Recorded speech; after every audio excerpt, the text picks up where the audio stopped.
Puji Tuhan, selamat malam Bapak Ibu Saudara. Salam, selamat berjumpa kembali malam hari ini dalam online discipleship. Malam hari ini kita masih melanjutkan tema kita, yaitu masih berbicara tentang komunitas surgawi. Ya, ini adalah bagian yang kedua yang akan kita bahas pada malam hari ini. Nah, saudara, ini bagian yang kedua. Nah, saudara, tadi malam sudah kita membahas ya tentang bagaimana ada komunitas di dalam surga. Bahwa setiap orang yang percaya kepada Tuhan, sekarang boleh menjadi anggota keluarga Allah. Bagaimana Allah memperlakukan orang-orang sebagai pendatang atau keluarga baru dalam kerajaan surga itu. Di sana tidak ada lagi orang yang dianggap sebagai orang yang cacat. Ya, tidak ada lagi orang yang dianggap sebagai orang yang berdosa. Kenapa? Karena Tuhan Yesus telah menebus Anda, ya. Nah, oleh sebab itu semua bentuk dakwaan apapun yang dilempar oleh si iblis dilenyapkan oleh karena penebusan Tuhan Yesus dalam kehidupan kita. Kesadaran itu harus dibangun terus di dalam kehidupan kita. Mulai belajar ya, kalau datang kepada Tuhan ini, kalau memang mungkin Anda baru saja ya berbuat dosa, ya Anda harus minta ampun kepada Tuhan ya. Tapi kalau Anda sudah diampuni, ya Anda harus punya iman bahwa semua apa yang telah ditebus dan diampuni oleh Allah itu sudah dibereskan. Sehingga tak perlu dipersoalkan lagi di hadapan Allah, bahkan tak perlu diaku-akui ya. Ada beberapa orang kadang-kadang itu terlalu latah. Kalau berdoa, Tuhan, lihatlah hambamu ini. Hambamu itu tidak layak di hadapanmu. Kiranya engkau memakluminya. Kami ini hanya cacing dan tanah liat. Kami penuh dengan cacat dan celah. Kami ini orang yang banyak salahnya. Padahal, saudara, Anda pernah minta ampun kepada Tuhan Yesus. Lalu Tuhan Yesus sudah mengampuni. Ketika Anda diampuni, artinya itu clear. Ya, sudah dibereskan. Sekarang kita harus berani dengan iman menghadap Allah Bapa itu dengan keadaan seperti apa yang telah dikerjakan oleh Tuhan Yesus dalam kehidupan kita. Akui saja, ya, walaupun mungkin ada perasaan-perasaan yang membuat Anda nggak layak untuk ngomong seperti itu. Dasarnya orang datang kepada Tuhan, kepada Bapa Surgawi, itu bukan perasaan, ya. Kita menghampiri Allah dengan iman, tuh, ya, dengan iman, punya keberanian, ya. Ini bukan nekat. Kalau sekali lagi, kalau memang Anda baru saja berdosa, Anda harus segera minta ampun. Karena firman Tuhan mengatakan Allah itu setia dan adil. Barang siapa mengaku dosanya, maka akan diampuni dosanya itu. Amin. Lah, orang yang diampuni dosanya, mereka telah disucikannya. Mereka telah dikuduskannya. Artinya, kalau Anda sudah dikuduskan, Anda sudah disucikan, Anda adalah orang kudus. Anda orang suci. Anda orang benar karena dibenarkan oleh Tuhan Yesus. Amin. Jadi jangan mengakui kesalahan-kesalahan terus yang telah dikoreksi atau dibenarkan oleh Allah. Amin. Nah, saudara, itulah keadaan di surga. Dia tak pernah mengungkit-ungkit masa lalu Anda yang sudah dibereskan oleh Tuhan Yesus itu.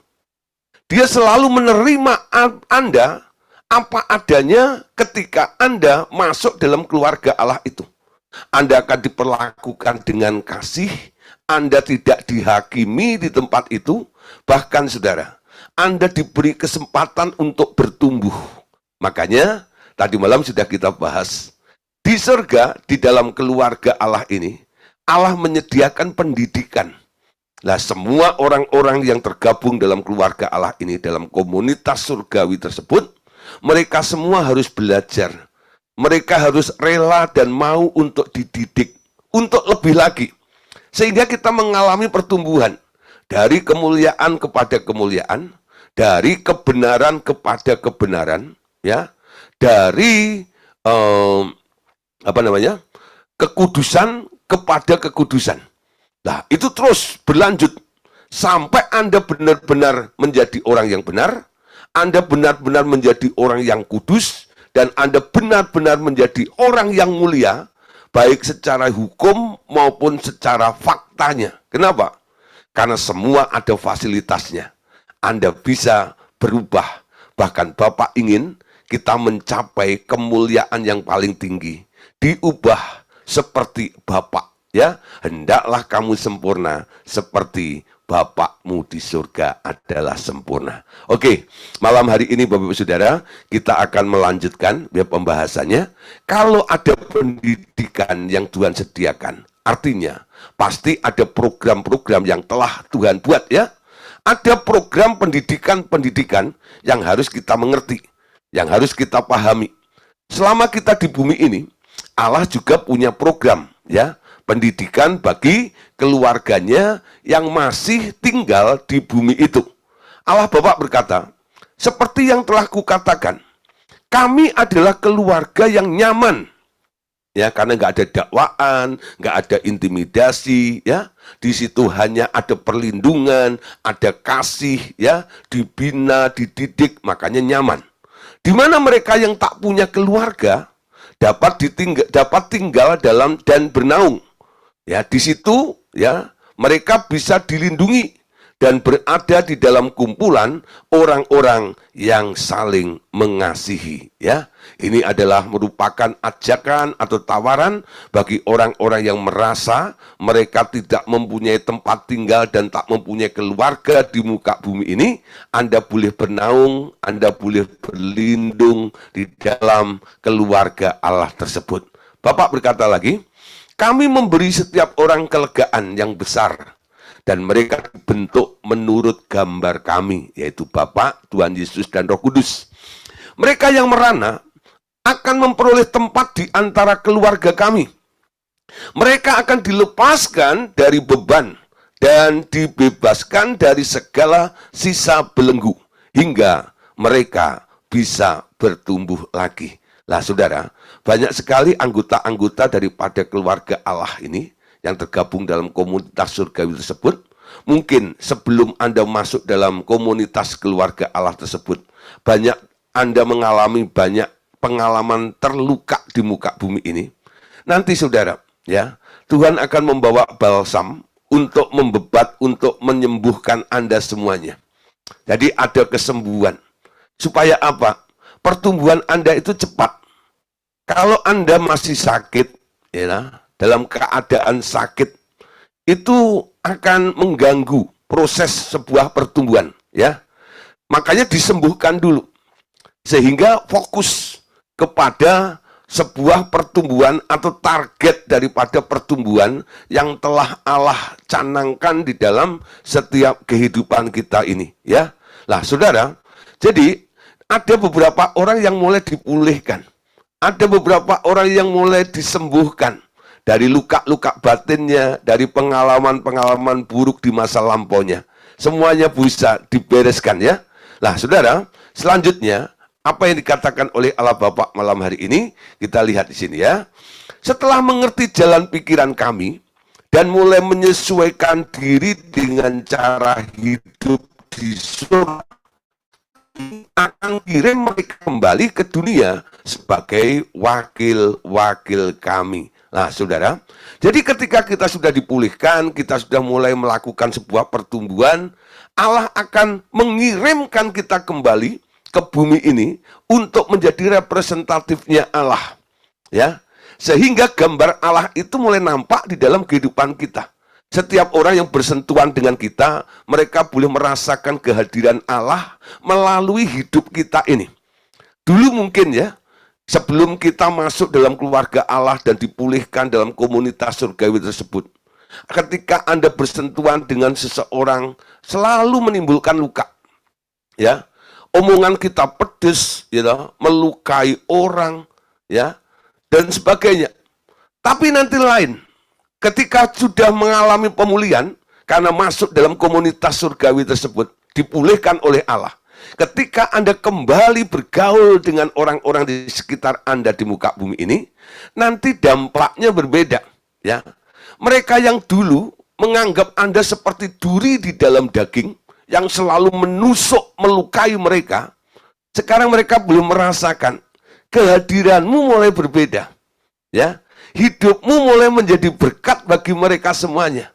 Kalau dulu orang nggak suka kalau lihat Anda dekat dengan Anda, ya, karena Anda sudah mengalami pertumbuhan dan disembuhkan di dalam komunitas surgawi tersebut.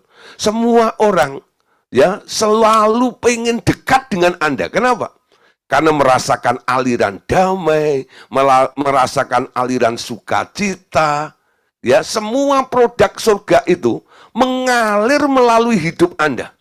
Pandangan mata Anda, perkataan Anda, ya, semua sikap perbuatan Anda, semua mencerminkan produk surga yang dari Bapa itu. Nah, oleh sebab itu saudara, jadi Tuhan mau mengubah dalam kehidupan kita lebih dahulu, baru nanti kita boleh dikirim oleh Bapak untuk menjadi representatifnya itu. Bapak katakan lagi, kami beri mereka tanggung jawab tertentu, dan kami awasi tingkah langkah mereka. Kami tuntun dan kami mematangkan mereka dan memberikan kemuliaan kepada mereka dalam pelayanan. Kami akan mengubah mereka semakin seperti kami. Wow, saudara ya, kalau kita melihat apa yang dijanjikan oleh Allah Bapa ini merupakan sesuatu yang sangat-sangat luar biasa indahnya. Ya, bagaimana Tuhan akan mengawasi setiap langkah kita. Dia menyertai dalam setiap pelayanan kita. Dia memberikan tanggung jawab dalam kehidupan kita. Lalu diberikan kemuliaan dalam pelayanan itu. Artinya apa? Ya, dulu mungkin ya Anda mendoakan orang sakit bukan sembuh, malah mati. Tapi kalau kemuliaan Allah menyertai Anda, persis mirip dengan Tuhan Yesus yang disertai dengan kemuliaan Bapaknya itu. Semua yang dikerjakan oleh Tuhan Yesus nggak ada yang gagal, ya. Sehingga nama Tuhan akan dimuliakan. Nah, jadi pengalaman-pengalaman kegagalan itu kan membuat luka ya dalam kehidupan kita. Tapi ketika Anda sudah dipulihkan dan dikirim ke bumi lagi oleh Allah untuk dijadikan representatifnya Allah, diberi tanggung jawab dalam pelayanan, Allah membekali, Dia membackup Anda dengan kemuliaannya, dengan kuasanya, dengan otoritasnya. Pelayananmu akan berbeda, ya. Nah, ini yang sudah mulai terjadi, saudara. Bagaimana ketika kita menyadari, mengerti tentang komunitas surgawi ini, segala sesuatu dikerjakan oleh Allah. Corak pelayanan kami khususnya mengalami perubahan, coraknya mulai berubah. Bukan melalui kekuatan kami. Kami tahu, kami ini hanya kaki dan tangannya Allah. Ya, setiap mulut kami dipakai untuk berbicara apa yang Allah ingin katakan. Mulut, hidung kami, mata kami, semuanya dipakai oleh Allah, ya, sebagai rumah bagi kediaman Allah, sebagai kantornya untuk Dia boleh bekerja di muka bumi ini.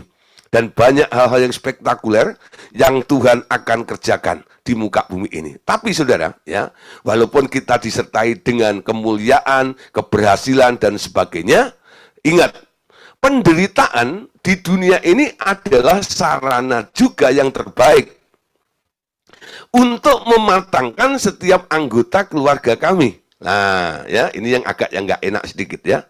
Penderitaan di dunia adalah sarana yang terbaik untuk mematangkan setiap anggota keluarga kami. Anakku, yang dimaksud juga Yesus ya, Tuhan Yesus, juga telah disempurnakan dengan ketaatan dalam segala penderitaan manusiawi yang dideritanya. Ya, walaupun Dia menyertai dengan berbagai macam mujizat, kemuliaan dan sebagainya, tapi Dia tetap memakai namanya penderitaan yang ada di muka bumi ini dijadikan sarana oleh Bapa untuk mematangkan setiap anggota keluarga kami. Ya, lah saudara, seperti apa yang sudah saya katakan tadi malam. Kalau ada masalah, kalau ada persoalan, kalau ada penderitaan yang sedang Anda alami, bagaimana kita meresponnya? Selama ini kan kita selalu seperti orang yang alergi dengan namanya penderitaan, bukan? Jadi kalau ada penderitaan langsung usir seperti. Nah sekarang kita harus mulai cerdik, ya.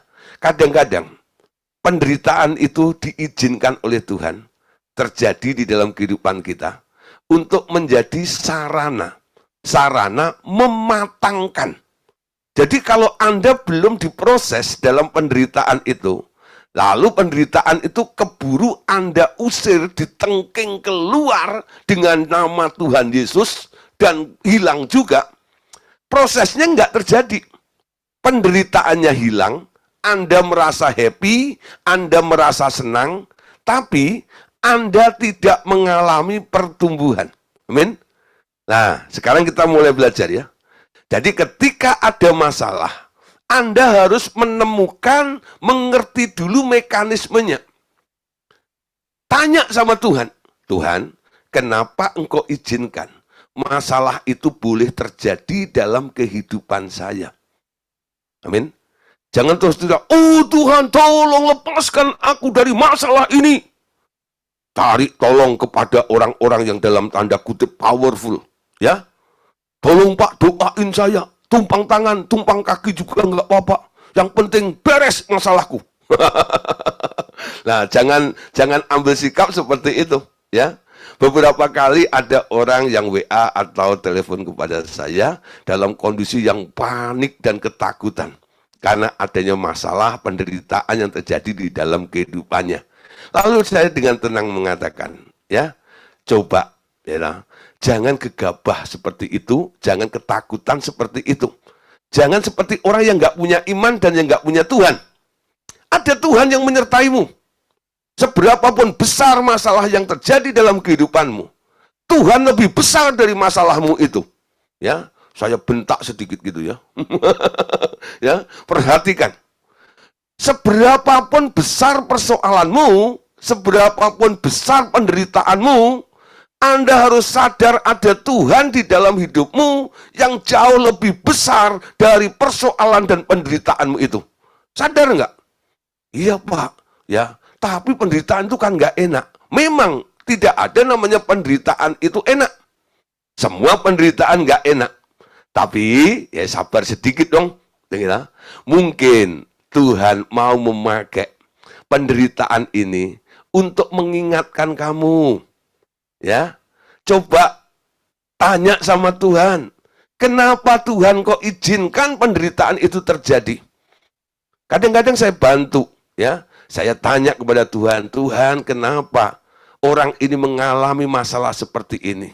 Lalu Tuhan memberikan hikmat kepada saya. Oh, ya lah, dia itu sombong, oh, dia itu, ya pokoknya ada hal-hal yang harus dikoreksi dan akan dibenahi oleh Allah. Nah, makanya saya bilang, Tuhan bilang, ya lah, kamu sombong, makanya kamu mengalami masalah seperti ini. Bertobat ya. Nah, sombong dalam hal apa? Orang sombong itu macam-macam, ya. Ya, kadang-kadang karena dia merasa dirinya punya segalanya, dia kaya, lah punya duit, punya harta, nah dia sombong karena hartanya. Nah, oleh sebab itu Tuhan mulai goncang nih. Kekuatanmu bukan Tuhan, kekuatanmu hartamu. Tuhan nggak melarang orang Kristen atau anak Allah jadi kaya. Justru Tuhan mau orang-orang Kristen atau anak-anak Allah itu memiliki tanah di muka bumi ini. Ya, menjadi kaya untuk menunjukkan bahwa Allah Bapaknya itu kaya. Tapi kalau kamu kaya lalu sombong seperti itu, nah itu tidak mencerminkan. Kayanya nggak salah, tapi sombongmu yang salah. Kenapa kamu sombong?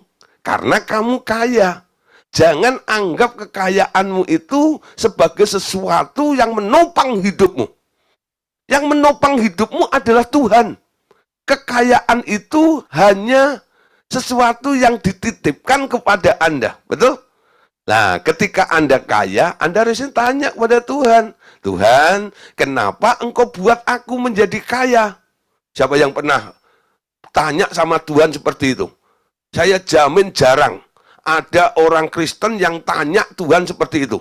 Tuhan, kenapa Engkau buat aku jadi kaya? Ada nggak? Coba, seumur hidup Anda pasti belum pernah nanya begitu kan? Kenapa? Karena Anda takut. Nanti kalau Tuhan bilang, bagi ke Pak Gideon. Ya, bagi ke orang-orang miskin. tolong mereka itu, ini dan ini. Lah, Anda ketakutan. Apa yang Anda miliki itu lalu dipakai oleh Tuhan untuk menunjukkan kasih-Nya kepada sesama. Makanya Anda nggak pernah bertanya, Tuhan, kenapa Engkau buat aku menjadi kaya? Amin. Malam hari ini coba belajar ya. Setelah acara online discipleship ini, coba mulai yang kaya-kaya ini, yang duitnya kelebihan itu mulai tanya sama Tuhan, Tuhan, kenapa Engkau buat aku berlebihan seperti ini? Untuk apa Tuhan? Nah, ini untuk mencegah supaya Anda tidak sombong karena Anda kaya. Karena Anda melihat, memandang kekayaan yang Anda punya itu adalah sesuatu anugerah yang diberikan kepada Anda, melengkapi Anda dengan tanggung jawab di dalam pelayanan di dalam muka bumi ini, amin. Di atas muka bumi ini. Nah, oleh sebab itu malam hari ini, coba nih, belajar seperti itu ya. Ini merupakan tes atau sesuatu yang Tuhan ingin kerjakan di dalam kehidupan kita ini. Nah, saudara, Tuhan kadang-kadang izinkan penderitaan-penderitaan itu terjadi di dalam hidup kita. Tujuannya untuk satu hal, mematangkan, ya, mematangkan setiap anggota-anggota yang tergabung di dalam komunitas keluarga Allah, dalam komunitas surgawi tersebut. Ya, mereka harus bertumbuh sampai mereka matang. Amin. Nah, saudara, beberapa ayat ini yang mendukung. Pertama, ya, dalam Yohanes 14 ayat yang kedua. Tadi dikatakan, ya, dalam Yohanes 14 ayat yang kedua ini, di rumah Bapakku banyak tempat tinggal. Jika tidak demikian, tentu aku mengatakannya kepadamu, sebab aku pergi ke situ untuk menyediakan tempat bagimu. Apabila aku telah pergi ke situ dan telah menyediakan tempat bagimu, aku akan datang kembali dan membawa kamu ke tempatku, supaya di tempat di mana aku berada, kamu pun berada. Ya, nah saudara, perhatikan ya di sini. Banyak ayat ini hanya dipakai untuk khotbah dalam ibadah penghiburan atau di rumah duka dalam hal kematian. Dalam rumah Bapakku banyaklah tempat, ya. Nangis nyanyi gitu ya. Nah, sering dikhotbahkan hanya di tempat rumah duka. Sebenarnya ada pengertian yang jauh lebih dalam lagi. Kenapa Yesus pergi? Yesus berkata, jangan takut, jangan gelisah. Aku pergi kepada Bapa, menyediakan tempat bagimu. Ini bukan berlaku nanti ketika kita mati saja. Ya. Tapi sampai hari ini, ya, Tuhan sudah mau mengevakuasi orang-orang yang ditebus itu boleh tinggal di tempat yang disediakan itu. Ya, makanya dikatakan, di rumah Bapakku itu banyak tempat. Ya, kita boleh masuk sana untuk menjadi anggota keluarga Allah tersebut. Tinggal di dalam rumah Bapak itu loh. Bukan mati, bukan. Untuk menjadi sebuah keluarga, Anda tinggal di serumah dengan Bapak di tempat yang telah disediakan oleh Tuhan Yesus. Amin. Nah, saudara, jadi itu adalah gagasannya Allah ya. Nah, Bapak berkata lagi, itu adalah gagasan utama untuk memimpin setiap orang kudus mencapai. Itu sebabnya pengajaran yang kau susun bagi pemuridan ini mengarah kepada pengenalan akan kami dan agar mendekat kepada kami terlebih dahulu, dan bukan bicara terlalu banyak tentang pelayanan dan segala karunia-karunia. Pimpin setiap orang ke arah ini, dan kemudian nanti kami akan mengutus mereka dengan segala perlengkapan pelayanan dan karunia-karunia yang mereka butuhkan. Ya, nah saudara, Anda perhatikan di sini ya, pelajaran-pelajaran yang kita bahas dalam pemuridan-pemuridan kala ini ya, kita dibawa kepada pengenalan akan Allah. Kita tidak banyak berbicara tentang karunia-karunia. walaupun itu ada, ya.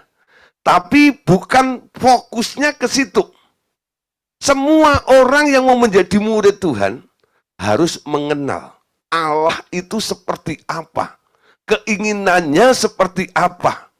Bagaimana kita boleh mengenal caranya? Ya, semua orang yang belajar dalam discipleship revival total ministry ini, kami bawa Bapak Ibu Saudara untuk mendekat kepada Allah, bukan mengorbit. Kalau saya langsung bicara tentang karunia-karunia, nanti ketika Anda sudah merasa punya karunia, Anda langsung sibuk dengan pelayanannya. Wah, siapa paling hebat, siapa paling tenar, siapa paling top, siapa paling sakti, gitu ya. Karena apa? Anda mulai bersaing. Gue lebih hebat daripada itu. Ya, pendeta satu dengan pendeta lain saling bersaing. Gereja satu dengan gereja lain saling bersaing. Untuk apa? Untuk menghimpun banyak-banyak jemaat menjadi kelompoknya. Dengan memamerkan karunia-karunia itu. Jadi orang-orang yang hanya belajar di dalam karunia, tentang karunia-karunia itu, mereka tidak cenderung untuk mendekat kepada Allah. Tapi mereka cenderung untuk mengorbit. Ngerti ya maksud saya? Mengorbit. Diorbitkan untuk terkenal. Diorbitkan untuk populer. Nah, ini bahayanya. Makanya, kenapa dalam pelajaran kita ini mulai dikoreksi. Ketika kita masa-masa dulu karismatik, zaman KPP dulu, kita selalu ajar bahwa Anda bukan cacing tanah liat, tapi Anda adalah singa suku Yehuda yang mengaum. Wow! Di dalam dirimu ada kuasa itu. Wah, akibatnya orang-orang yang ikut kursus pelayanan pribadi selama 13 hari itu, ketika mereka sudah lulus 13 hari, lalu mulai sibuk menggunakan kuasa urapan yang ada di dalam dirinya, lalu mulai mengorbit kemana-mana. Tapi hidupnya, secara personal, orang-orang tersebut nggak punya waktu bersekutu dengan Allahnya. Kalau toh dia bersekutu menyembah Tuhan, itu hanya untuk ngecas istilahnya ya. Kayak handphone Anda itu ya, habis Anda pakai untuk explore, ya, untuk googling dan sebagainya, mencari gitu kalau macam gitu ya, lalu baterainya mulai drop. Apa yang Anda lakukan? Dicolokin nih, ya, dicas. Nanti kalau udah penuh lagi, Anda cabut lagi, lalu buat lagi ya, googling lagi dan sebagainya. Nah, itu mirip seperti itu. Banyak orang hanya menghampiri Allah seperti orang kulaan saja. Karena merasa kuasanya sudah mulai menipis. Makanya dia menyembah Tuhan. Makanya dia berdoa puasa. Untuk apa? Supaya powerful lagi. Nanti kalau sudah powerful lagi, mulai mengorbit lagi, gitu ya. Dengan keinginannya sendiri, mau walaupun itu menyembuhkan orang sakit, ya, membangkitkan orang mati, mengadakan mujizat-mujizat. Tapi atas dasar kemauannya. Supaya apa? Supaya hebat, supaya terkenal, ya. Semua orang memandang orang-orang yang powerful penuh karunia itu sebagai orang yang top, hebat, dan luar biasa. Tapi Tuhan mau, saudara, untuk kita boleh mengenal karakternya, untuk boleh mengenal sifatnya, untuk boleh mengenal tujuannya, untuk boleh mengenal hatinya Allah itu cuma satu. Anda harus mendekat. Semakin dekat, semakin masuk ke dalam dia, Anda semakin menyelami. Karena namanya pengertian hikmat Allah itu seperti lautan. Ya, kalau Anda hanya melihat atasnya, Anda belum tahu tentang isi daripada lautan yang ada di dalamnya itu ada apa. Bagaimana supaya Anda bisa mengetahui tentang apa saja yang ada di dalam dasar lautan itu? Anda harus masuk, Anda harus menyelam, tenggelam di situ. Tenggelam di dalam Allah. Bukan hanya untuk mendapatkan power, bukan hanya untuk mendapatkan kuasa, tapi tenggelam di hadapan Allah untuk mengerti hatinya Allah. Amin. Ingat nih, sama-sama bersekutu dengan Allah, sama-sama mendekat dengan Allah. Tujuannya apa? Tujuannya apa? Jadi Anda jangan terkecoh dengan orang-orang yang kelihatannya dia suka bersekutu dengan Allah. Tapi tujuan mereka bersekutu dengan Allah itu apa? Nah, coba Bapak Ibu Saudara ya. Kalau Bapak Ibu Saudara sendiri mungkin nih ya, saya gambarkan menjadi Allahnya. Lalu Anda melihat ya, ada orang yang selalu dekat dengan Anda. Kalau dia dekat ya, ujung-ujungnya selalu minta sesuatu dari Anda. Nanti kalau sudah Anda kasih, dia akan pergi. Dia pakai pemberian Anda itu untuk hal-hal yang dia sukai. Kalau dia minta duit, ya, habis Anda kasih duit, lalu dia mulai shopping, beli ini, beli itu, dan sebagainya. Tapi kalau ada orang selalu mendekat dengan Anda, dia nggak minta apa-apa. Tapi dia selalu ngobrol dengan Anda. Tukar pikiran dengan Anda. Minta nasihat kepada Anda. Nah, Anda perhatiin, Anda lebih suka yang mana? Orang-orang yang datang hanya minta fasilitas, atau orang-orang yang datang yang pengen tahu kenapa engkau begitu berhikmat, kenapa engkau begitu dikagumi, apa sih rahasianya? Nah, dia mau tahu tentang keberhasilan Anda itu. Apa resepnya? Ya. Nah, kalau kita datang sama Tuhan, kenapa engkau begitu mulia? Aku mau dong menjadi mulia sama seperti engkau mulia. Ketika Anda punya tekad seperti itu ketika mendekat dengan Allah, Bapak akan senyum. Itu yang aku cari. Orang-orang yang seperti ini. Yang tidak hanya mengharapkan pemberianku, tapi dia mau mengenal aku. Dia melihat aku yang mulia. Dia pengen menjadi seperti aku yang mulia ini. Nah, makanya Bapak dengan senang hati, dia akan membimbing kita, menuntun kita, supaya kita menjadi mulia. Sama seperti apa yang Anda inginkan tentang Allah yang mulia tersebut itu. Nah, saudara, oke, kita lanjut ya, alamat ini. Terus, Yohanes 20:21. Lalu kata Yesus sekali lagi, damai sejahtera bagi kamu, sama seperti Bapa mengutus aku, demikian juga sekarang aku mengutus kamu. Ya, nah saudara, akan ada pengutusan. Tapi sebelum Anda diutus, Anda harus mengalami Tuhan dulu di dalam kehidupan Anda. Sehingga manifestasinya seperti Tuhan Yesus ketika dia diutus oleh Bapa di muka bumi ini. Nah, Bapak katakan sekali lagi, ketika engkau merasakan kehadiranmu di ruang pertemuan keluarga kami yang nyaman, engkau amat menikmatinya, bukan? Nah, ini yang sudah mengalami ya. Terus, itu baru permulaan saja. Tinggallah di hadiratku, seperti itu lebih sering. Dan engkau akan disegarkan dan dipuaskan di dalam rohmu. Tinggallah di antara kami, maka engkau akan dikenyangkan dengan hikmat dan pengetahuan. Engkau akan terbiasa demikian rupa, ya. Bahkan engkau tak ingin kembali ke duniamu yang lama. Pernah kukatakan bahwa surga akan dipenuhi dengan hikmat, karena seluruh surga akan kudidik dalam hikmat. Hikmat kerajaan surga. Salomo mendidik anak-anak raja dengan hikmat yang dikumpulkannya sepanjang hidupnya. Demikian pula aku akan mendidik anak-anakku dengan hikmat yang jauh lebih tinggi daripada Salomo. Nah, saudara, kita tahu ya, Salomo itu mendidik anak-anaknya dalam hikmat. Karena dia mulai ya mencari hikmat itu, menjadi orang berhikmat, sehingga anak-anaknya dididik untuk menjadi orang berhikmat. Nah, ternyata Bapak Surgawi, dia punya keinginan yang sama, bahkan lebih daripada itu.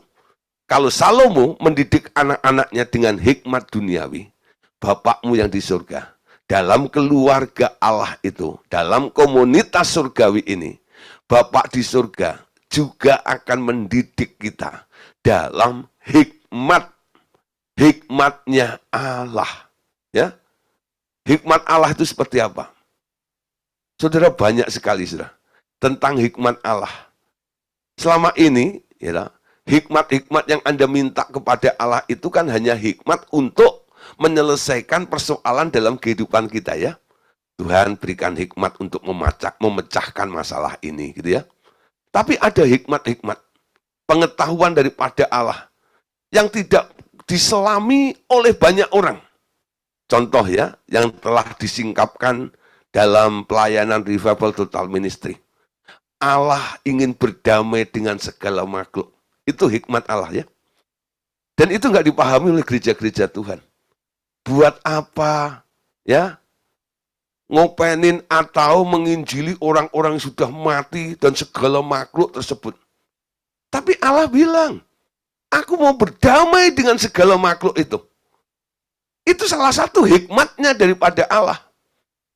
Ketika kita mendapatkan hikmat itu, dan kita boleh melakukannya, kita tahu rahasia tentang dimensi dunia orang mati. Segala makhluk, bagaimana tentang mekanisme darah Tuhan Yesus yang ada di alam roh itu. Kenapa kita bisa mendapatkan pengertian-pengertian yang lebih dalam seperti itu? Karena kita menerima hikmat yang daripada Allah yang tidak pernah bisa dipikirkan dengan pikiran kita. Amin.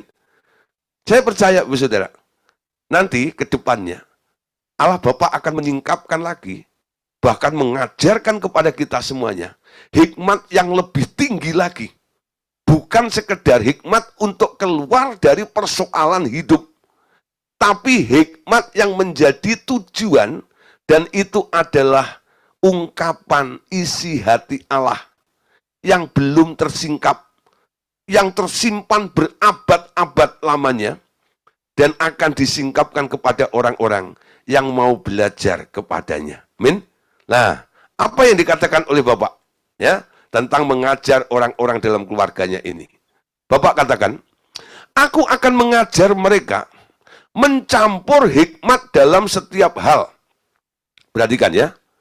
Dia akan mencampur hikmat dalam setiap hal. Apa artinya mencampur hikmat dalam setiap hal? Dan mengubah hal sederhana sekalipun menjadi keajaiban yang mempesona. Aku ingin membuat surgaku menjadi indah, dipenuhi dengan begitu banyak hikmat dan kemuliaan. Ya, nah saudara, perhatikan dalam Mazmur 104 ayat 24. Raja Daud berkata, betapa banyak perbuatanmu ya Tuhan. Sekaliannya kau jadikan dengan kebijaksanaan atau wisdom. Bumi penuh dengan ciptaanmu. Ya, banyak tuh hal yang dikerjakan oleh Allah di sekitar kita, di dalam kehidupan kita. Mungkin itu Anda anggap hal-hal yang wajar, yang biasa, dan yang sederhana. Amin. Banyak ya kadang-kadang, oh ya Anda bisa melewati hari ini hidup itu, Anda anggap ya sudah biasa sajalah, ya. Tapi ketika Anda mau tidur, Anda pernah bersyukur enggak? Bapak, terima kasih. Sepanjang hari ini saya boleh melaluinya karena Engkau. Ya, karena Engkau. Saya bisa menyelesaikan masalah tadi.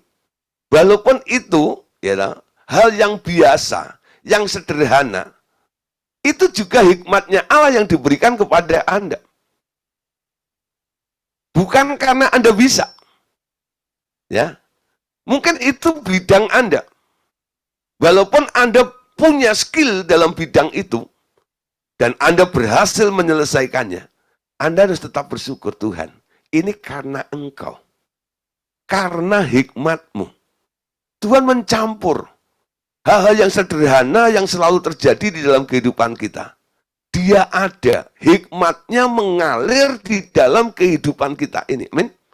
Jangan nunggu hal-hal yang mustahil, yang Anda sampai akhirnya angkat tangan, nggak ngerti, nggak bisa melakukannya, lalu Anda baru minta tolong kepada Tuhan, lalu Tuhan membuat mujizat di depan Anda, ya. Lalu baru Anda berkata, ini hikmatnya Allah loh. Ya, jadi mengalami hikmat Allah ini nggak harus nunggu tentang peristiwa yang sulit, ya, peristiwa-peristiwa yang rumit, ya, yang terjadi di dalam kehidupan Anda.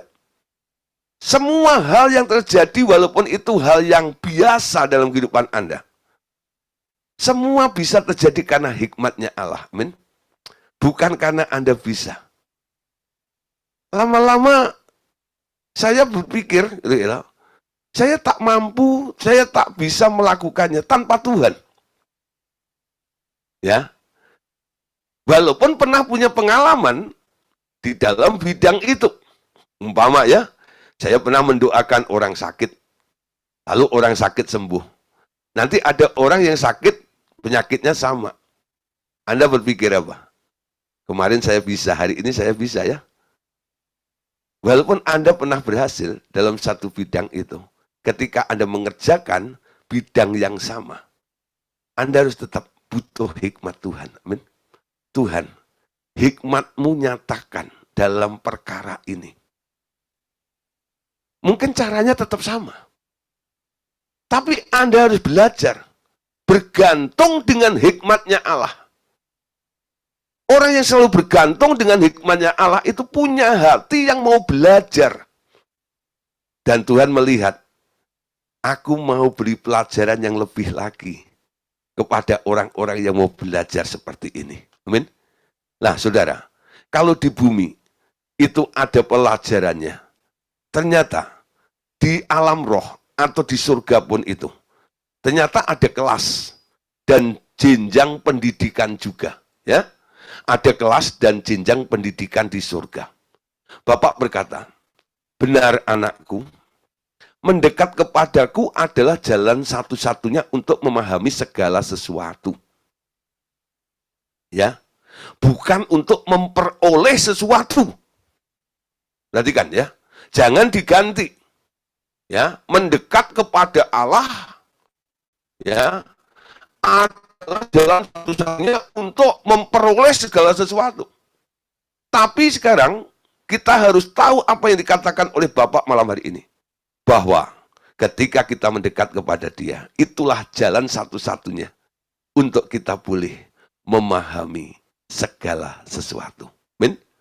Bapak katakan, seperti kau ketahui, bahwa segala yang di bumi itu adalah gambar saja dari yang ada di surga. Itu sebabnya, untuk memahami surga, perlu selalu engkau mengadakan perbandingan. Benar, kalau ada latihan atau pendidikan di bumi, ada juga latihan dan pendidikan di surga. Nah, saudara, jadi apa yang terjadi di muka bumi ini, nanti akan ada kelanjutannya. Ketika Anda sudah tidak tinggal di bumi ini, dan Anda harus melanjutkan program pendidikan di alam roh di sana, Anda nggak canggung. Apa yang terjadi di alam roh bukan sesuatu yang baru bagi Anda. Kenapa? Karena apa yang terjadi di muka bumi itu gambaran perbandingannya. Ya. Nah, ketika Anda boleh mengerjakan semua pelajaran-pelajaran yang Allah izinkan berikan kepada Anda untuk belajar di muka bumi ini, ketika Anda nanti masuk surga, Anda tinggal melanjutkan jenjang kelas berikutnya. Amin. Ya. Nah, nanti ada jenisnya, Bapak Saudara. Ya, jenisnya gini. Kalau belajar di bumi ini, sebenarnya ini pelajaran dasar. Pelajaran dasar. Semua orang yang tinggal di bumi ini harus masuk SD, sekolah dasar. Kalau lulus, ya, kalau lulus itu nanti dapat gelar seperti Yesus. Karena kamu taat, maka kuberi nama di atas segala nama. Jadi dasarnya di bumi ini orang belajar apa? Taat, betul? Belajar taat. Bagaimana Anda bisa taat? Harus tahu perintahnya. Betul? Kalau Anda nggak pernah tahu, nggak pernah dengar perintahnya dia, dan Anda hanya sibuk melakukan keinginanmu sendiri, apakah Anda boleh dibilang sebagai orang yang taat? Ya tidak. Betul nggak? Oleh sebab itu Anda harus membatasi setiap kegiatan Anda ini. Apapun yang Anda lakukan, pastikan ini karena disuruh oleh Tuhan. Jadi setiap hari Anda punya poin, nilai ketaatan Anda. Amin. Hari ini saya boleh taat dalam bidang ini. Besok saya boleh taat dalam bidang ini. Besok lagi saya boleh taat lagi, taat lagi, taat lagi, taat lagi, taat lagi, taat lagi, taat lagi. Amin. Sampai Anda selesai dari bumi ini. Nanti Anda punya gelar. Kamu sudah menyelesaikan sekolah ketaatan. Amin. Jadi kita ini sekarang sedang mempunyai tanggung jawab. Untuk apa? Belajar. Sampai ada nilai ketaatan di dalam kehidupan kita ini. Di hadapan Tuhan. Tuhan tidak, ya, dia tidak kagum dengan orang-orang yang membuat mujizat. Perhatikan, saya berani berkata seperti ini. Tuhan tidak heran, Tuhan tidak kagum dengan orang-orang yang tiap hari bikin mujizat. Namanya mujizat itu di alam roh, itu tiap hari ada. Amin. Tuhan kagum dengan orang-orang yang taat.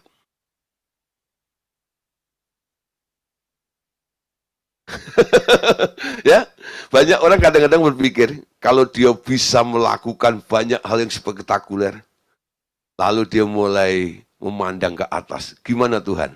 Nilainya apa? Kira-kira ini ya, kalau Pak Benyamin Gunadi jadi Tuhannya gitu ya, menilai orang-orang seperti itu, lalu tanya, nilainya apa ini Tuhan? Benar? Hah? Karena mengerti ya? Kita kadang-kadang berpikir kalau sudah berjasa, lalu kita mengharapkan penilaian Tuhan itu wow gitu ya. Tapi yang dinilai Tuhan itu bukan hebatnya Anda loh. Yang dinilai Tuhan itu ketaatan Anda. Yesus berapa kali membuat mujizat? Nggak terhitung, betul? Apakah ketika Allah memuji Yesus, dia bicara tentang mujizat? Tidak. Karena kamu taat, betul? Bukan karena kamu membangkitkan orang mati. Bukan karena kamu menyembuhkan orang sakit. Tapi karena kamu taat. Malam hari ini baru enggak. Ini sekolah. Belajar di bumi itu belajar taat. Amin. Mulai belajar. Kapan Anda mau belajar taat? Hari ini. Coba mulai ya. Besok. Pagi bangun. Sampai malam mau tidur. Terus Anda renungkan. Hari ini saya dinilai taat nggak ya? Taat dalam hal apa ya? Nah, besok lagi gitu. Tiap hari, tiap hari, tiap hari, tiap hari. Taat, taat, taat, taat. Tuh, mungkin kegiatannya, ya yang kerja sekuler mungkin ya pekerjaan-pekerjaan bisnis Anda. Yang pelayanan mungkin juga berkhotbah, mendoakan orang sakit, konseling, dan sebagainya. Tuhan Yesus satu kali ditanya oleh orang Yahudi, atas dasar apa engkau lakukan seperti ini? Yesus berkata apa? Aku melakukannya karena Bapakku melakukannya. Aku menyembuhkan orang sakit karena Bapakku menyembuhkan orang sakit. Aku membangkitkan orang mati karena Bapakku membangkitkan orang mati. Aku hanya ngikut saja. Walaupun ada ide gagasanku, tapi aku tunduk sama dia. Itulah yang membuat Yesus lulus cum laude. Karena kamu taat. langsung dapat gelar doktor. Dikasih gelar Adonai, Tuhan atas segala ciptaannya. Amin. Jadi di dunia ini sebenarnya pembelajaran, bayangan, dan gambaran saja. Ibrani 8 ayat 4 dan ayat 5. Sekiranya ia berada di bumi, ia sama sekali tidak akan menjadi imam, karena di sini telah ada orang-orang yang mempersembahkan persembahan menurut hukum Taurat. Mereka melayani dalam kemah yang menjadi gambaran dan bayangan dari apa yang ada di surga. Sama seperti yang diberitakan kepada Musa ketika ia hendak mendirikan kemah.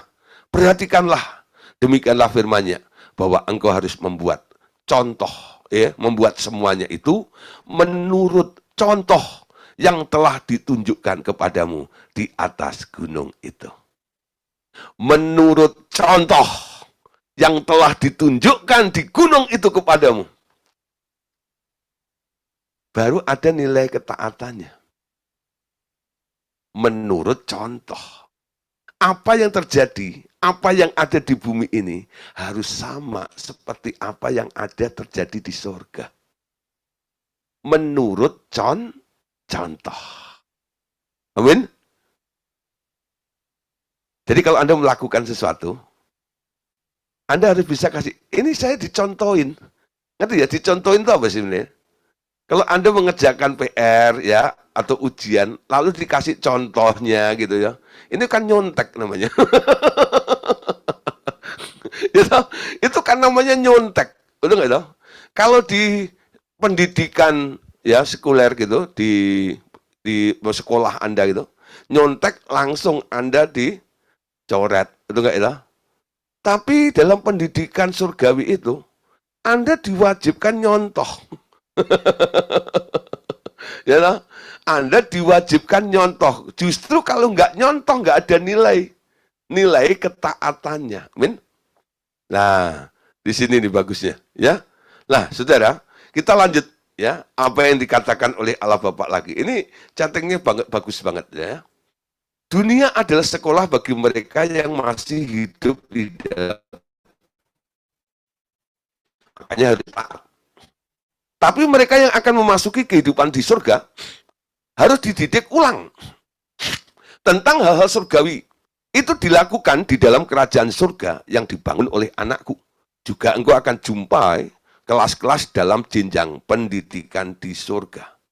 Di dunia adalah sekolah tingkat dasar, nih ya, di mana seseorang harus lulus dalam satu pokok saja, ya, yakni kelas ketaatan. Mereka yang berhasil lulus dari kelas itu, kelas ketaatan ini, akan disekolahkan lebih tinggi di surga untuk mengalami kepenuhan demi kepenuhan Kristus. Ya, jadi ketika di dunia ini Anda sudah lulus SD, nanti dididik di alam surgawi, masuk SMP, sekolah menengah pertama. Ya, lanjutannya ada SLTA, perguruan tinggi, ambil jurusan apa ini, Dodo. Terus, masih bertumbuh, itu yang namanya kepenuhan, betul? Kepenuhan Bapak. Jadi untuk memahami Bapak itu perlu banyak tahapannya, sudah. Ya, semakin kita dekat, Anda mengenal bidang satu, tentang Bapak dalam hal apa, nanti mengenal lebih lagi, mengenal lebih lagi, mengenal lebih lagi. Itu seperti orang sekolah saja, seperti itu, ya. Nah, sehingga karena Anda mengenal Bapak yang mulia itu, nanti Anda akan diubah semakin hari semakin mulia, mengalami kemuliaan yang semakin besar di dalam kehidupan kita. Itu yang dikatakan oleh Paulus dalam 2 Korintus pasal 3 ayat 18. Kita semua mencerminkan kemuliaan Tuhan dengan muka yang tidak berselubung. Karena kemuliaan itu datangnya dari Tuhan yang adalah roh, maka kita sedang diubah menjadi serupa dengan gambarnya dalam kemuliaan yang semakin besar. Amin. Nah, kita sedang diubah dari kemuliaan kepada kemuliaan itu. Amin. Nah, lanjut. Berbicara sekarang tentang kasih. Di bumi, seseorang mengasihi orang lain dan rela berkorban bagi yang dikasihinya. Yang melakukan ini akan diberi kelas kasih yang lain lagi di surga. Kini yang mengasihi sesama dengan kasih yang lebih besar akan mampu memasuki hubungan kasih yang sesungguhnya dengan anakku. Yang kasihnya masih bersifat daging, hanya akan dapat berkumpul dengan yang memiliki kasih kelas itu juga. Ya, nah, makanya Tuhan Yesus memberikan persyaratan tentang kasih itu dalam Matius pasal 10 ayat 37. Barang siapa mengasihi bapak atau ibunya lebih daripadaku, ia tidak layak bagiku. Dan barang siapa mengasihi anaknya laki-laki atau perempuan lebih daripadaku, ia tidak layak bagiku. Nah, saudara, bukan berarti kita nggak boleh mengasihi bapak ibu kita. Tapi Tuhan harus lebih dari semuanya. Amin. Nah, nilai lebihnya itu loh. Anda mulai belajar ya, memberikan kasih yang lebih. Mengasihi Allah lebih daripada mengasihi bapak, ibu kita dan anak-anak kita. Itu namanya pengorbanan. Kalau Anda mengasihi bapakmu, mengasihi ibumu, mengasihi anakmu, itu masih ada unsur daging. Betul nggak ya? Masih ada unsur daging. Tapi kalau Anda mengasihi Allah, itu beda. Barang siapa mengasihi aku, kata firman Tuhan ya, mengasihi Allah, mereka harus menuruti segala perintahku. Ketika kita nurut perintahnya, kita lepas dari keinginan kita. Artinya apa? Yang Anda lakukan bukan dibungkus dengan daging. Murni keinginan Bapak di dalam hidupmu. Itu yang kasih di luar daging itu gitu. Tapi kalau Anda mengasihi, karena masih ada hubungan, itu masih daging sebenarnya. Ya, masih daging. Jadi kasih Pelia ini, ya, itu masih daging sih. Agape itu yang disebut kasih sejati. Kasih Allah. Kasih yang memberi. Tanpa ada satu keinginan untuk mendapatkan keuntungan di dalamnya. Jadi murni memberi dan memberi saja. Itu yang disebut nilai kasih yang lebih tadi. Nah, saudara, tadi dikatakan di sini ya, bahwa nanti ada gulungan-gulungannya. Ya, mereka yang mengasihi sesamanya di dunia ini lebih besar, akan memasuki hubungan kasih yang sesungguhnya dengan Tuhan Yesus yang lebih besar itu. Ya, sekarang perhatikan, bahwa ada jenjang dan kelas di surga. Artinya, Bapak Ibu Saudara, boleh ada di kelas mana sekarang? Ya, nanti Anda akan kumpul dengan orang-orang di kelas apa nih? Nah, sekarang Anda lakukan di gambarnya di muka bumi ini. Di surga ada jenjang atau kelas-kelas, ya. Dan ini boleh kita pilih. Bapak katakan, aku akan selalu mengasihi semua yang lulus mencapai surga dengan iman.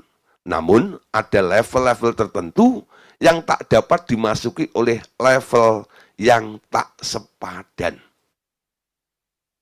Ya, jadi nggak semuanya orang yang lulus dari bumi ini nanti di surga akan mencapai ada di dalam jenjang atau level yang tinggi.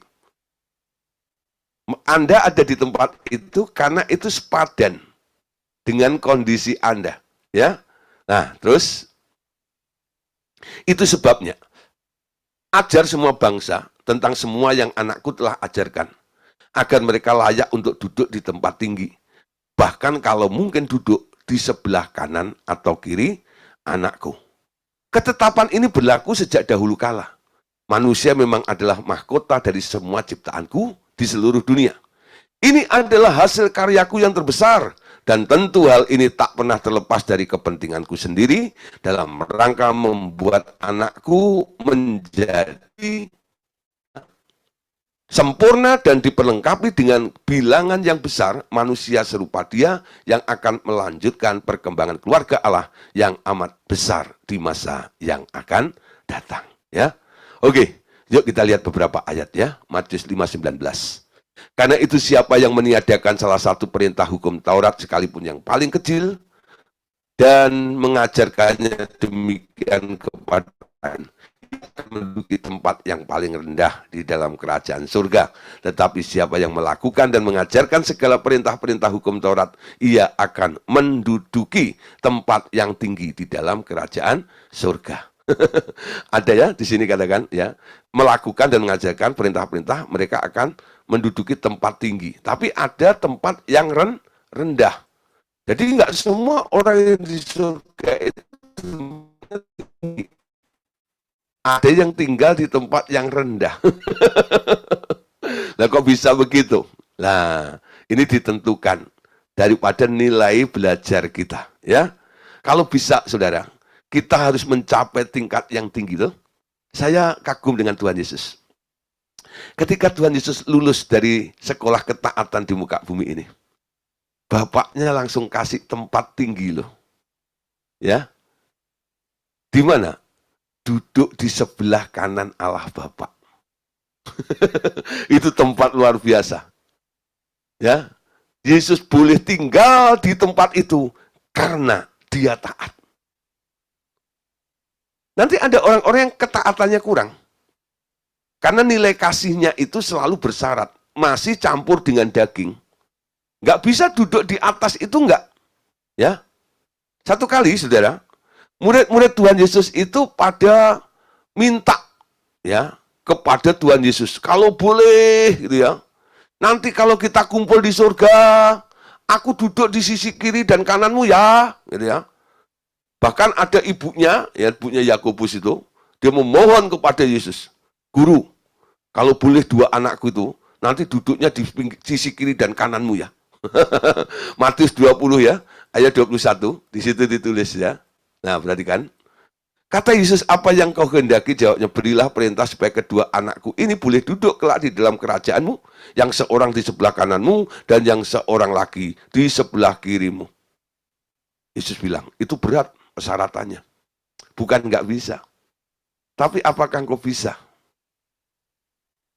belajar meminum cawan itu? Penderitaan itu. Kalau orang masih setiap penderitaan selalu minta, Tuhan tolong lepaskan aku. Orang-orang model seperti itu nggak bakal bisa duduk di sebelah kanan dan kiri Tuhan Yesus. Tuhan Yesus pernah satu kali ya, Bapak kalau boleh lalukan cawan ini daripadaku. Tapi bukan kehendakku, tapi kehendakmu. Bapaknya nggak izinkan. Cawan itu tetap dijalani oleh Yesus. Tuh. Dia nggak ngomel. Dia jalan sampai ke kayu salib itu. Dan dikatakan, it's finished. Sudah selesai. Nah, saudara, coba kalau permintaan Anda, kalau penyakitmu nggak disembuhkan, apakah Anda marah dengan Tuhan? Kalau persoalanmu nggak beres-beres, apakah engkau mulai ingkar dengan Tuhan? Engkau cari pertolongan lain. Sebenarnya dia sedang menguji Anda. Apakah Anda tetap taat? Walaupun aku tidak sembuhkan kamu, apakah kamu masih taat padaku? Itu ditanyakan Bukhari tadi malam. Banyak orang kecewa. Saya tahu orangnya. Kenapa? Karena ada hamba Tuhan bilang, suamimu pasti sembuh. Mati, saudara. Dia kecewa luar biasa. Kenapa Tuhan nggak sembuhkan? Karena dia diberi pengharapan. Ternyata PHP. Nggak sembuh. Mati. Kecewa sampai hari ini. Kadang-kadang kalau WA saya bilang gitu, ada masih ada rasa. Ya, seperti itu. Aduh, ya. Nah, bahaya nih. Khotbah-khotbah atau apa namanya, pengharapan palsu kadang-kadang untuk menginspirasi, menyenangkan orang-orang itu menjebak targetnya. Boleh nggak kita duduk di sana? Yesus pernah menawar, kalau boleh.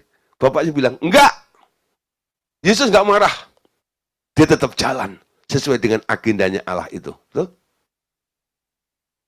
Kadang-kadang seperti itu, loh, saudara.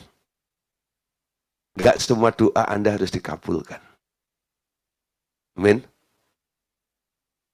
Ajaran apa itu, Pak? Ajaran benar, saya bilang. Ya, ajaran benar, saya bilang.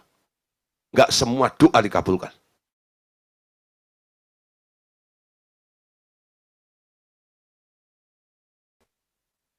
Sudah kecewa di belakang. Kita mengerti. Kita sedang belajar di sekolahnya Allah ini. Ya. Tapi Allah itu kasih, saudara. Dia yang membuat Yesus mati, dia bangkitkan juga, bukan? Dia yang melukai, dia juga yang membebat Anda nantinya. Ada pengharapan di dalam Yesus. Walaupun harus menelan pil pahit lebih dahulu. Tapi nilaimu ada. Kalau orang selalu diberi, dikabulkan gitu, dia tetap setia gitu. Apakah dia dibilang taat? Tidak. Dibilang taat itu walaupun menghadapi tantangan, dia tetap setia. Itu namanya taat. Amin. Taat dan setia kepadamu Tuhan. Wah, nyanyinya pinter. Taat dan setia. Nah, ya. Banyak orang pengen seperti Ibu Yakobus tadi. Kalau boleh, aku duduk di sebelah kananmu dan kirimu. Amin. Nah, saudara, kita harus sadar bahwa kita bukan. Amin. Artinya apa? Dunia ini sementara. Kita nanti akan tinggalkan dunia ini untuk masuk dalam kekekalan. Bapak berkata, sebenarnya engkau dilahirkan di sini bersama kami, di alam roh. Benar secara tubuh, roh engkau dilahirkan di sini. Bukan di dunia sana. Demikian dapat dikatakan seperti itu. Gak heran? Yesus berkata dalam Yohanes 15:19, sekiranya kamu dari dunia, tentulah dunia mengasihi kamu sebagai miliknya. Tetapi karena kamu bukan dari dunia, melainkan aku telah memilih kamu dari dunia, sebab itulah dunia membenci kamu. Amin. Kita bukan dari dunia. Sejak Anda dilahirkan baru, engkau lahir dari roh. Amin. Bukan lahir dari darah dan daging, tapi lahir dari Allah. Sehingga Anda punya potensi untuk bertumbuh seperti apa yang dikatakan ya dalam 1 Yohanes 5 ayat 19. Kita tahu bahwa kita berasal dari Allah dan seluruh dunia berada di bawah kuasa si jahat. Amin. Ini harus menjadi pengetahuan kita. Nah, terus adalah penting sekali menyadari bahwa rohmu dilahirkan di surga dan dibentuk ulang juga di surga. Akar dari kehidupanmu ada di surga, anak surga. Asal usulmu dari surga. Ini amat penting, karena kalau tidak demikian, engkau akan masih memiliki tanda dari dunia. Amin. Nah, kok bisa seperti itu gimana? Saya ceritakan secara singkat saja ya. Kalau cerita panjang sekali. Sebelumnya, sebelum Adam itu jadi manusia, daging ya, lalu ditaruh di Taman Eden. Adam itu ada di mana? Adam itu ada di dalam diri Yesus. Ada di dalamnya Yesus. Yesusnya di mana? Yesusnya di alam roh. Loh? Ya, ketika Yesus menghembusi nafasnya patung Adam itu, ya, menghembusi hidungnya Adam dengan nafasnya itu, masuklah Adam yang ada di dalam Yesus itu, roh Adam itu masuk sana. Sehingga manusia disebut makhluk yang hidup, punya roh. Nah, di situ. Jadi kita bisa membedakan ya, antara bergerak dan hidup. Binatang itu nggak dihembusi oleh nafasnya Yesus, tapi dia bisa bergerak. Nah, ilmu biologi bilang itu hidup. Manusia beda. Manusia itu dibilang hidup karena ada nafas Allah di dalam dirinya itu. Ketika Allah bernafas masuk ke dalam patung Adam itu, Adam yang ada di dalam Yesus itu masuk ke dalam sana ini. Kalau kita, ya ada sebelum dunia dijadikan, itu gimana cara menjelaskannya? Karena Anda ada di dalam Sang Pencipta itu, sebelum Anda dikeluarkan sebagai Adam, lalu jadi keturunan Adam sampai ketemu kita hari ini loh. Ya, itu cerita singkatnya seperti itu. Nah, nanti ada pelajarannya tersendiri. Ya, paling enggak mengerti dulu bahwa engkau lahir secara roh di alam roh. Dulu kita bersama dengan Allah ada di sana. Dan kita ini bukan milik dunia. Kapan kita jadi miliknya dunia ini? Ketika Anda menjadi duniawi. Ketika kapan manusia menjadi duniawi? Ketika terkutuk. Lalu mulai fokus kepada dunia itu. Sekarang Anda menjadi milik dunia. Yesus datang melepaskan Anda dari dunia ini untuk dijadikan miliknya dia kembali. Amin. Nah, sekarang kita boleh berkata, aku bukan dari dunia ini. Asal usulku itu dari alam roh. Ya, aku punya roh. Nah, saudara, ini lihat ya. Terus, sebenarnya yang terjadi ketika seorang dilahirkan kembali adalah surga telah datang ke dalam rohmu. Dan engkau dimerdekakan dari ikatan dan klaim dunia. Ya, ini penebusannya. Walaupun tubuh jasmanimu masih di dunia, tetapi tubuh rohanimu dibaharui di surga. Kalau tidak demikian, maka rohmu akan masih dikuasai oleh hukum-hukum dunia. Yohanes 17:14. Aku telah memberikan firman-Mu kepada mereka dan dunia membenci ya mereka karena mereka bukan dari dunia ini ya. Nah, mereka bukan dari dunia ini. Filipi 3 ayat 20-21. Paulus berkata, karena kewarganegaraan kita terdapat di dalam surga. Dan dari situ juga kita menantikan Tuhan Yesus Kristus sebagai Tuhan dan Juru Selamat yang akan mengubah tubuh kita yang hina ini sehingga serupa dengan tubuhnya yang mulia. Menurut kuasanya yang dapat menaklukkan segala sesuatu kepada dirinya. Mengerti hal ini amat penting, artinya karena sejak kelahiran barumu engkau tidak dikuasai lagi oleh hukum-hukum dunia lagi. Sejak saat itu engkau menjadi makhluk asing di dunia.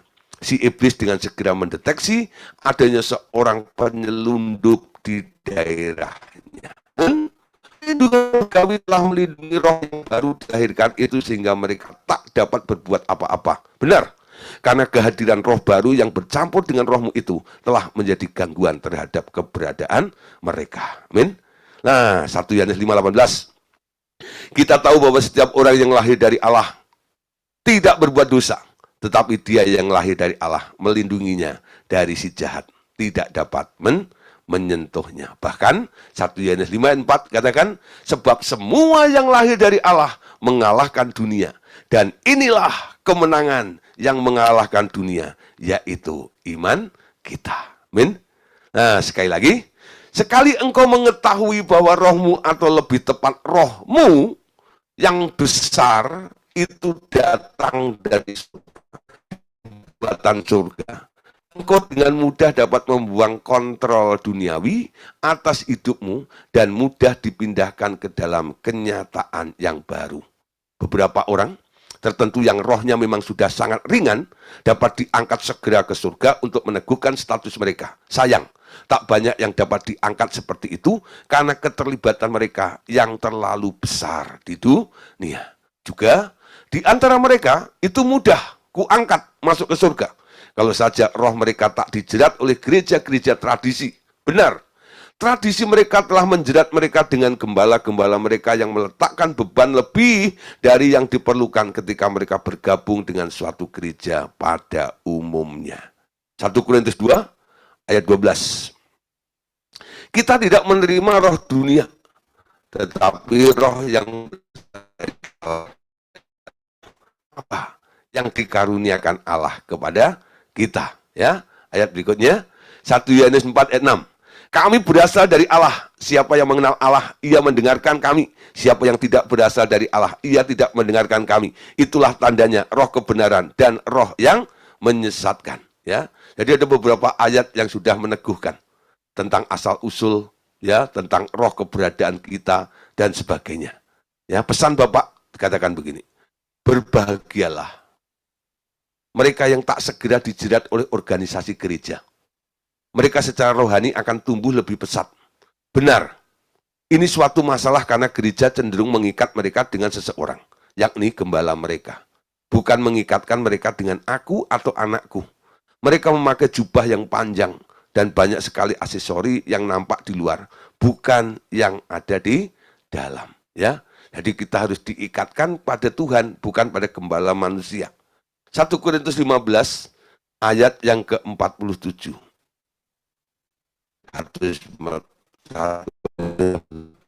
Manusia pertama berasal dari debu tanah dan bersifat alamiah atau daging. Manusia kedua berasal dari surga.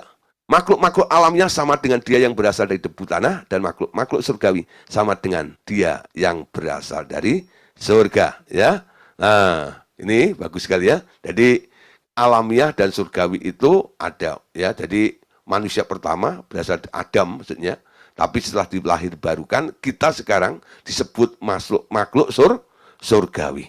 Ketika engkau dilahirkan baru, namamu didaftarkan di dalam kitab kehidupan. Lalu surga menyediakan segala perlengkapan bagi pertumbuhanmu dan Roh Kudus mengatur semuanya, baik yang jasmani bahkan juga yang rohani itu, semua diberikan berdasarkan iman. Iman amat penting bagi kami bertiga. Iman harus bertumbuh mencapai kepenuhannya.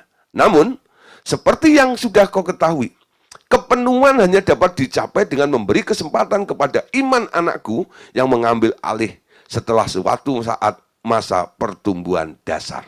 Sudah saatnya semua anak-anak Allah mengetahui bahwa surgalah yang mengatur dan mengusahakan seluruh kehidupanmu mencapai kepenuhan Kristus. Satu-satunya yang engkau perlukan hanya menyerahkan diri kepada kami, dan selebihnya adalah tanggung jawab kami. Engkau harus sabar dan selalu rileks. Bahkan kalau suatu tindakan disiplin telah terjadi di atasmu, izinkan surga memperoleh kesempatan membentuk emosi dan perasaanmu. Kami melakukan segala-galanya untuk menyempurnakanmu menjadi seperti anakku. Tak ada sedikit pun yang engkau harus lakukan, kecuali meneguhkan kembali penyerahan sekali. Itu cukup untuk kami membuat engkau sepenuh Yesus. Doa dan puasa hanya kau lakukan bila aku suruh, kalau kami merasa hal itu diperlukan. Jadi apa yang dikatakan Allah Bapa tadi itu pesannya. Jangan terjerat dengan sistem, walaupun itu sistem rohani pun di bumi ini. Ikatanmu dengan surga, dengan Bapa. Amin. Nah, kita sekarang sebagai hamba-hamba Tuhan, sebagai mentor, sebagai gembala, harus membawa setiap umat Allah itu terikat dengan Bapak. Amin. Nah, saudara, harus ada hal yang dibereskan dalam kehidupan kita. Nggak heran, ya, untuk penutup malam hari ini, Allah kadang-kadang mengizinkan kita masuk ke dalam dapur peleburan besi. Wah, ini yang nggak enak. Dapur peleburan besi. Ya, Bapak berkata begini, kenapa dapur peleburan besi? Karena kejadianmu itu di surga atau dalam daerah surga atau alam roh. Engkau tak memerlukan sedikit pun hal-hal dari dunia, kecuali penderitaan dunia, perhatikan ya, untuk membuatmu sempurna. Nah, ini kaget saya baca ini. Engkau tak memerlukan sedikit kecuali penderitaan dunia untuk membuatmu sempurna. Benar, dunia seperti tungku peleburan besi bagi semua yang mengikut anakku. Semua kebutuhan akan disediakan oleh surga, baik materi maupun rohani, melalui firman yang keluar dari mulutku, maupun dari Roh Kudus dan anakku. Roh anakku yang kuberikan di dalammu, bekerja sama dengan rohmu untuk menerima hal-hal yang berasal dari kami. Dan dengan imannya, engkau mampu menangkap itu semuanya. Tanpa rohnya, engkau tak dapat mengerti pengajaran yang seperti ini. Hatimu akan dipenuhi dengan pengertian yang berasal dari pengertiannya, dan imanmu akan bertumbuh ketika imannya juga tumbuh di dalammu. Roh anakku yang di dalammu memiliki kapasitas untuk mengerti kebenaranmu. Bila seseorang tak memiliki roh anakku, ia tak mampu mengerti hal-hal yang terjadi di surga. Mereka hanya akan menentang segala hal dan menganggap itu semuanya sesat. Mereka tak akan tumbuh secara rohani dan menjadi Kristen formil saja. Ya, nah saudara, kadang-kadang Tuhan memasukkan kita ke dalam dapur peleburan besi itu untuk menyadarkan kita bahwa dunia ini, ya, yang kita butuhkan cuma satu di dunia ini. Penderitaan yang ada di dunia ini untuk menunjang proses kesempurnaan di dalam kehidupan kita. Kita akan tutup dengan 2 ayat, ya. Dalam Ulangan 4 ayat 20. Sedangkan Tuhan telah mengambil kamu dan membawa kamu keluar dari dapur peleburan besi dari Mesir untuk menjadi umat miliknya sendiri. Seperti yang terjadi sekarang ini. Anda lihat ya, Mesir ini digambarkan sebagai peleburan besi. Mesir itu gambaran dunia, amin. Dunia itu seperti peleburan besi. Tuhan mengambil, mengangkat.